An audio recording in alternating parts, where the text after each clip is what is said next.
Et bien voilà, on arrive à la fin de l'atelier. Vous avez réussi quasiment à faire tout seul, normalement. Ou toute seule, hein, voilà. Encore un petit truc, vous voyez là c'est tout propre. Parce que on a un petit bonhomme qui est ici. Je vous la refais. Tout à l'heure on était comme ça. Et c'est vrai que c'est un peu compliqué et un peu difficile d'essayer de récupérer les layers sans toucher, enfin les contrôleurs sans toucher les layers. Et je vous conseille déjà de les locker. Clique ici. Et en plus de ça, de les cacher. Alors vous avez une sorte de petit bonhomme avec son pif qui dépasse de la timeline. En fait, là, il est à moitié caché, on va dire, et que si on appuie dessus, voilà, il rentre sa tête à l'intérieur et on ne le voit plus. Et ici, on va pouvoir cacher les layers. En plus de ne plus pouvoir faire de bêtises avec vos layers, vous allez pouvoir prendre vos contrôleurs plus facilement. Alors si vous ne voyez pas vos contrôleurs, ça arrive des fois, en fait c'est ici. Voilà. C'est pour avoir les patchs visibles, c'est-à-dire les encadrements visibles. Des fois, il arrive qu'il les désélectionne automatiquement et on ne voit plus rien. Il faut juste les réactiver. Il va se rappeler qu'il y avait des choses qui existaient avant et ça va réapparaître.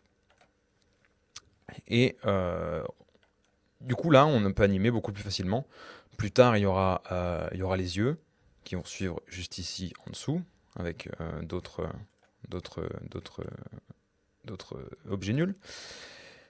Et le lip synchro qui est encore en développement pour la bouche de notre personnage principal qui est Victor. J'espère que vous avez aimé cet atelier. J'espère que vous allez continuer à essayer de chipoter sur ce genre de choses.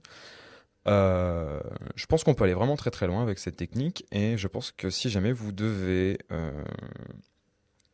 élaborer un dessin animé avec un personnage répétitif et récurrent, n'hésitez pas à faire ce genre de choses. Alors le setup est assez long, mais le gain de temps qu'il y a en post-prod est énorme, vraiment.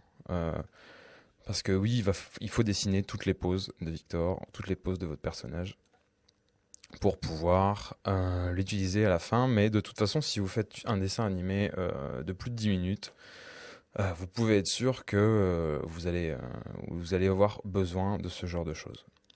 Voilà, comment concilier l'animation, la rapidité et le côté traditionnel qui m'est cher. Eh bien voilà, merci d'avoir suivi cette formation et j'espère vous revoir sur la page de CRA et peut-être suivre la série plus en détail qui est en train d'être finalisée, c'est-à-dire que le teaser est en train d'être finalisé plutôt et que si vous aimez l'animation traditionnelle, je pense que vous aimerez la web série CRA. Euh, c'est l'une des choses que je voulais absolument avoir, c'était d'avoir de l'animation traditionnelle dans une série plutôt longue. Donc cette technique était la bienvenue pour moi, et j'ai pris le temps de l'élaborer et elle est encore en construction. Donc voilà, n'hésitez pas si vous avez des retours à me faire. En tout cas, je vous souhaite de réussir et aussi de continuer dans la voie qui est la vôtre. Voilà, merci beaucoup d'avoir suivi cette formation et au revoir, à bientôt.